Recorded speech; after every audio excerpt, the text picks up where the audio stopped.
jalanmu, amin, haleluya, di dalam saya, amin, haleluya, Tuhan Yesus penjunan, haleluya, ku tanah liat, amin, haleluya, biar kau kerjakan, haleluya, turut mau, amin, haleluya, ku duduk diam di kakimu, buatlah jalanmu, amin, haleluya, di dalam saya, haleluya, Tuhan penjunan, ku tanah liat, biar kau kerjakan, amin, haleluya, turut mau, amin, haleluya, ku duduk diam di kakimu, amin, haleluya, buatlah jalanmu, haleluya, dalam saya, amin, haleluya, Tuhan penjunan, haleluya, ku tanah liat, amin, haleluya, biar kau kerjakan, amin, haleluya, turut mau, amin, haleluya, ku duduk diam di kakimu, amin, haleluya. Yeremia pasal 18 ayat yang keempat, demikian firman Tuhan. Apabila bejana yang sedang dibuatnya dari tanah liat di tangannya itu rusak, maka tukang periuk itu mengerjakannya kembali menjadi bejana lain menurut apa yang baik pada pemandangannya. Ku mau turut kehendak-Mu Tuhan, bentuklah hidup kami Bapa. Ku mau duduk diam di kaki-Mu, haleluya. Ayat 5 dan 6 dalam Yeremia pasal 18, ayat 5 dan 6, demikian firman Tuhan.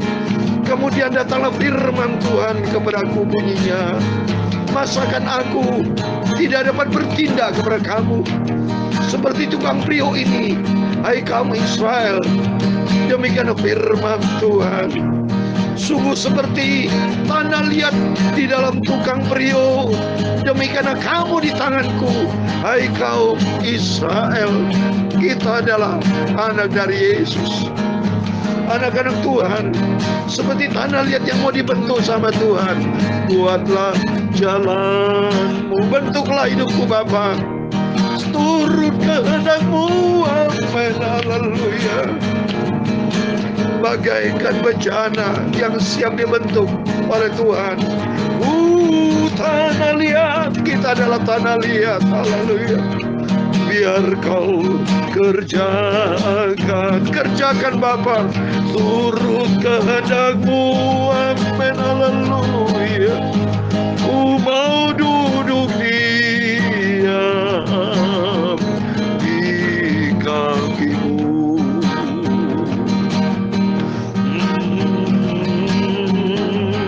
ya Tuhan.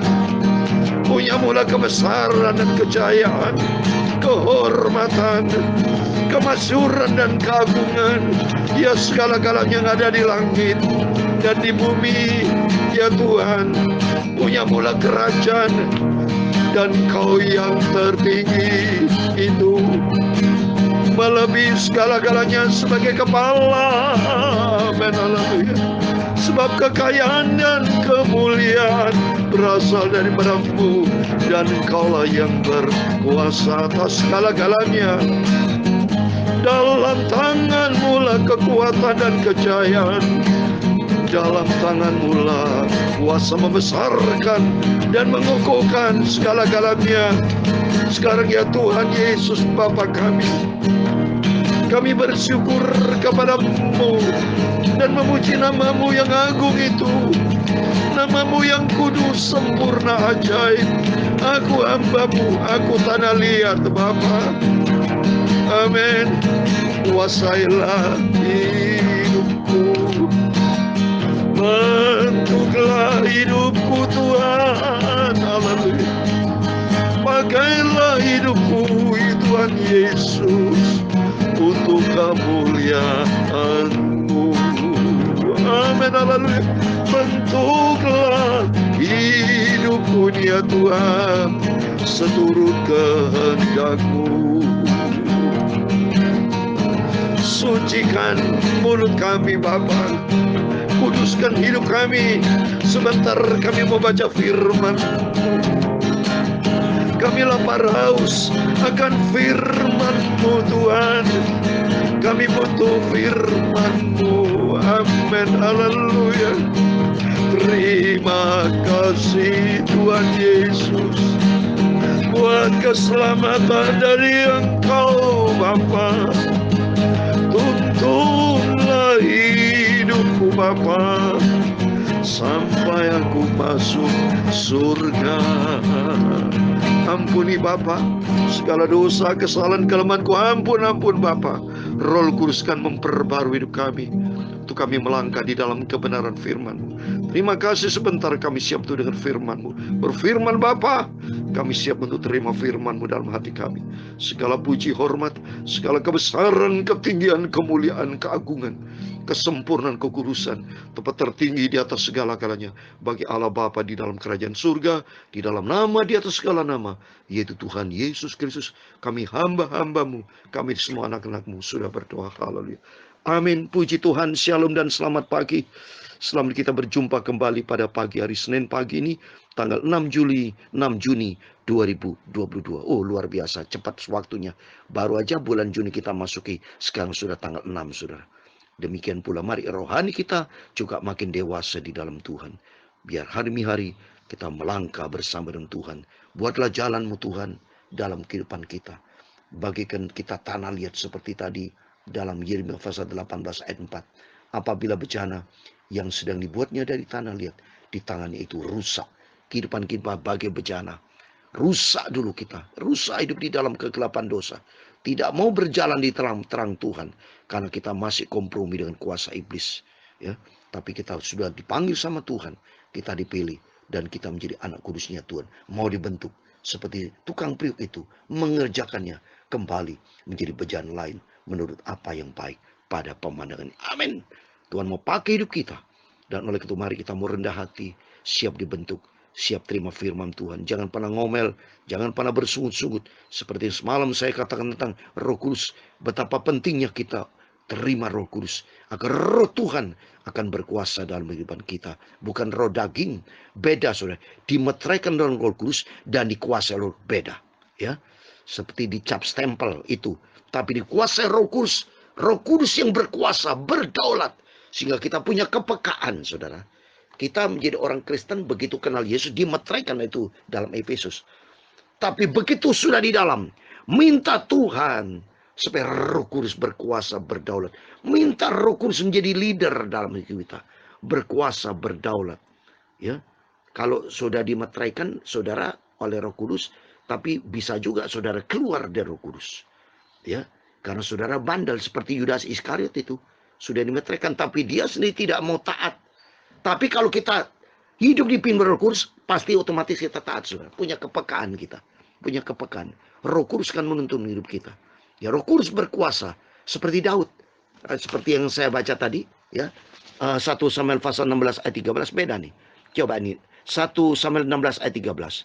Samuel mengambil tabung tanduk yang berisi minyak itu dan mengurapi Daud di tengah-tengah saudara-saudaranya. Sejak hari itu dan seterusnya berkuasalah Roh Kudus atas Daud. Lalu berangkatlah Samuel menuju berkuasa. Sehingga kalau berkuasa dipimpin. Seperti contoh lagi ya. Roh Yesus beda saudara. Oh, roh Yesus itu roh kudus maksudnya ya. Ini di Kisah Rasul 16. Ya, roh kudus ya Yesus, roh kudus berkuasa. Sehingga Rasul Paulus ya, Timotius itu tidak menurut kehendak daging, tapi dipimpin oleh Yesus. Ini yang namanya berkuasa. Ya, di Kisah Rasul 16 ayat 7, dan setibanya di Misia, mereka mencoba masuk ke daerah Bitinia, tetapi roh Yesus tidak mengizinkan mereka. Nah ini kuasa roh kudus. Maka pentingnya kita dikuasai roh kudus. Kalau dikuasai roh kudus, sehingga roh daging, roh iblis tidak berkuasa dalam hidup kita. Maka selalu kita minta supaya roh kudus berkuasa dalam hidup kita. Mari kita baca firman Tuhan. Puji Tuhan, di pagi yang indah ini sebelum kita beraktivitas, kita minta supaya roh kudus akan menyertai kita. Karena kemarin kita bicara tentang roh kudus dan seterusnya. Kita minta senantiasa roh kudus berkuasa dalam hidup kita. Untuk mengingatkan kita, mengajar kita, untuk kita melangkah di dalam kebenaran firman Tuhan. Kita membaca 2 Raja pasal 22 ayat 1-20. Demikian firman Tuhan. Yosia berumur 8 tahun pada waktu ia menjadi raja, dan 31 tahun lamanya ia memerintah di Yerusalem. Nama ibunya ialah Yedida binti Adaya dari Boskat. Ia melakukan apa yang benar di mata Tuhan dan hidup sama seperti Daud bapa leluhurnya, dan tidak menyimpang ke kanan dan ke kiri. Dalam tahun yang ke-18 zaman Raja Yosia, maka raja menyuruh Safan bin Asalya bin Mesulam panitera itu ke rumah Tuhan, katanya, pergilah kepada imam besar Hilkia, suruhlah ia menyerahkan seluruh uang yang telah dibawa ke dalam rumah Tuhan, yang telah dikumpulkan dari pihak rakyat oleh penjaga-penjaga pintu. Baiklah itu diberikan mereka ke tangan para pekerja yang diangkat untuk mengawasi rumah Tuhan, supaya diberikan kepada tukang-tukang yang ada dalam rumah Tuhan untuk memperbaiki kerusakan rumah itu, yaitu kepada tukang-tukang kayu, tukang-tukang bangunan, dan tukang-tukang tembok, juga bagi pembelian kayu dan batu pahat untuk memperbaiki rumah itu. Tetapi tidak usahlah mengadakan perhitungan dengan mereka mengenai uang yang diberikan ke tangan mereka, sebab mereka bekerja dengan jujur. Berkatalah imam besar Hilkia kepada Safan panitera itu, telah kutemukan kitab Taurat itu di rumah Tuhan. Lalu Hilkia memberikan kitab itu kepada Safan, dan Safan terus membacanya. Kemudian Safan panitera itu masuk menghadap raja. Disampaikannya kabar tentang itu kepada raja, hamba-hambamu ini telah mengambil seluruh uang yang terdapat di rumah Tuhan dan memberikannya ke tangan para pekerja yang diangkat mengawasi rumah itu. Safan panitera itu memberitahukan juga kepada raja, Imam Hilkia telah memberikan kitab kepadaku. Lalu Safan membacakannya di depan raja. Segera sesudah raja mendengar perkataan kitab Taurat itu, dikoyakkannya pakaiannya. Kemudian raja memberi perintah kepada Imam Hilkia, kepada Ahikam bin Safan, kepada Akbor bin Mika, kepada Safan panitera itu, dan kepada Asaya hamba raja, katanya, pergilah, mintalah petunjuk Tuhan bagiku, bagi rakyat dan bagi seluruh Yehuda, tentang perkataan kitab yang ditemukan ini. Sebab hebat kehangatan murka Tuhan yang bernyala-nyala terhadap kita, oleh karena nenek moyang kita tidak mendengarkan perkataan kitab ini dengan berbuat tepat seperti yang tertulis di dalamnya. Maka pergilah Imam Hilkia, Ahikam, Akbor, Safan, dan Asaya kepada Nabiah Hulda, istri seorang yang mengurus pakaian-pakaian, yaitu Salum bin Tikwa bin Harhas. Nabiah itu tinggal di Yerusalem, perkampungan baru. Mereka memberitahukan kepadanya. Perempuan itu menjawab mereka, beginilah firman Tuhan Allah Israel, katakanlah kepada orang yang menyuruh kamu kepadaku, beginilah firman Tuhan, sesungguhnya aku akan mendatangkan malapetaka atas tempat ini dan atas penduduknya, yakni segala perkataan kitab yang telah dibaca oleh Raja Yehuda, karena mereka meninggalkan aku dan membakar korban kepada Allah lain, dengan maksud menimbulkan sakit hatiku dengan segala pekerjaan tangan mereka. Sebab itu kehangatan murkaku akan bernyala-nyala terhadap tempat ini dengan tidak padam-padam. Tetapi kepada Raja Yehuda yang telah menyuruh kamu untuk meminta petunjuk Tuhan, harus kamu katakan demikian, beginilah firman Tuhan Allah Israel mengenai perkataan yang telah kudengar itu. Oleh karena engkau sudah menyesal dan kau merendahkan diri depan Tuhan, pada waktu engkau mendengar hukuman yang kufirmankan terhadap tempat ini dan terhadap penduduknya, bahwa mereka akan mendahsyatkan dan menjadi kutuk, dan oleh karena engkau mengoyakkan pakaianmu dan menangis di hadapanku, aku pun telah mendengarnya. Demikianlah firman Tuhan. Ayat 20 yang terakhir. Sebab itu sesungguhnya Aku akan mengumpulkan engkau kepada nenek moyangmu, dan engkau akan dikebumikan ke dalam kuburmu dengan damai, dan matamu tidak akan melihat segala malapetaka yang akan kudatangkan atas tempat ini. Lalu mereka menyampaikan jawab itu kepada raja. Amin. Demikian firman Tuhan yang sudah kita baca. 2 Raja-Raja pasal 22 ayat 1 sampai 20. Satu pasal penuh kita baca, dan atas rahmat anugerah berkat Tuhan besok kita lanjut 2 Raja pasal 23, saudara. Karena raja-raja ini hanya 24 pasal, saudara. Ya, 24 ya. Jadi kita bisa segera akhiri ya. Raja pasal 25, saudara, 25 ya. 25 pasal Bapak ya, 25 pasal, dan nanti berikutnya kita masuk di dalam satu tawarikh ya. Kita dengan setia, kita lakukan dengan penuh kesetiaan ketekunan kita sampai Tuhan Yesus datang kembali, karena kita adalah anak Bapak kita Tuhan Yesus Kristus. Ada 3 hal yang saya mau sampaikan kepada Bapak Ibu yang tertulis dalam kitab 2 Raja pasal 2. Yang pertama, Yosia ini menjadi raja umur 8 tahun, tetapi ia melakukan apa yang benar di mata Tuhan. Ini penting. Supaya hidup kita didapati, hidup kita layak kepada Tuhan, harus kita benar. Dan kita benar kalau kita berjalan di dalam kebenaran Tuhan. Ikuti firman Tuhan senantiasa bersama saya, bersama Bapak. Ikuti firman Tuhan, kita baca dan kita melakukan firman Tuhan. Yosia ini hidup benar di hadapan Tuhan, melakukan apa yang benar di mata Tuhan, dan hidup sama seperti Daud bapak lurnya, dan tidak menyimpang ke kanan atau ke kiri. Benar ini. Kita jalan di jalannya lurusnya Tuhan, mengenal jalan Tuhan dan berjalan di jalan Tuhan. Jangan pernah saudara menyimpang ke kanan ke kiri. Apa maunya Tuhan? Mari kita berusaha. Makanya pentingnya kita ini dekat dengan Tuhan, mengerti akan firman Tuhan, dan kita belajar dan minta pimpinan Roh Kudus. Karena Roh Kudus akan mengajar kita, mengingatkan kita, supaya kalau kita berbuat serong, menyimpang ke kanan ke kiri, Roh Kudus akan nuntun kita, mengingatkan kita, dan kita punya kepekaan sehingga kita tidak berdosa kepada Tuhan. Tapi kalau kita tidak mau dipimpin Roh Kudus, otomatis kita dipimpin oleh kedagingan kita. Seperti Raja Saul, ikuti kedagingan. Seperti Yudas Iskariot, ikuti kedagingan. Sehingga akhirnya apa? Dia binasa dia. Tidak menyenangkan hati Tuhan. Tapi bagi kita, mari kita mau hidup benar di hadapan Tuhan. Terus yang kedua, selalu minta petunjuk Tuhan. Kita hidup benar di hadapan Tuhan, ya, selalu menyenangkan hati Tuhan. Dan kedua, minta petunjuk Tuhan itu adalah kita rendah hati.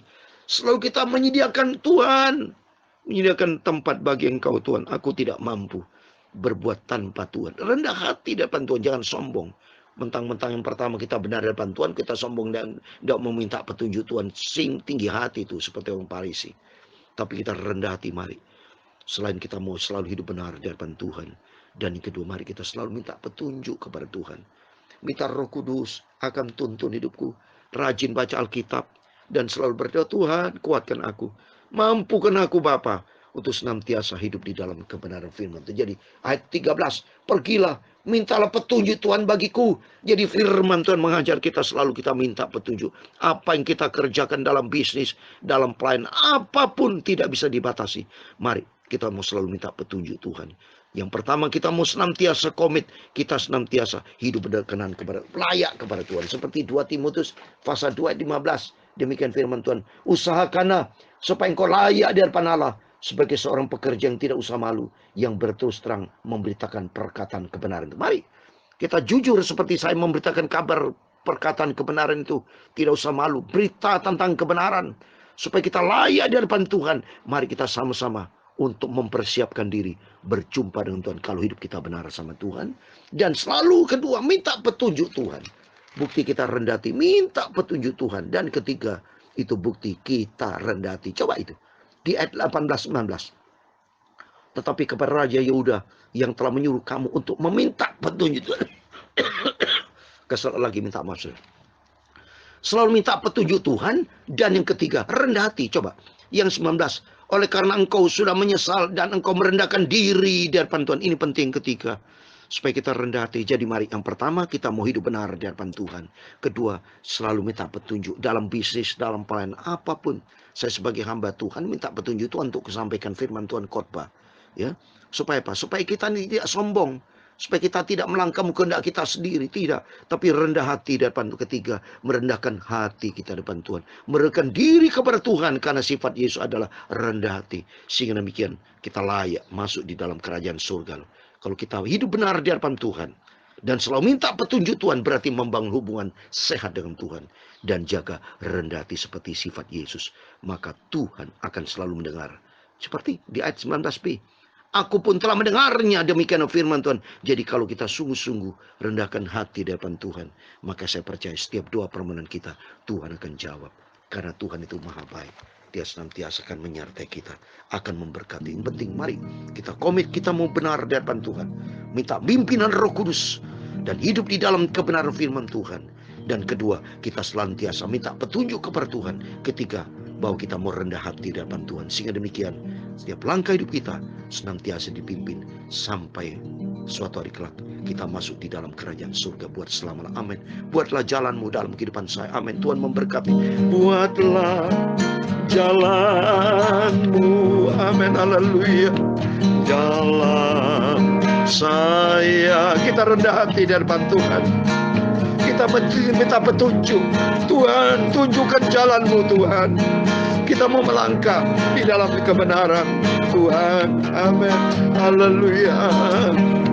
Biar kau kerjakan. Amin. Haleluya. Turut maumu. Amin. Haleluya. Ku duduk diam di kakimu. Amin. Haleluya. Buatlah jalanmu. Amin. Tuhan Yesus, jalan saya. Buatlah jalanmu Bapa.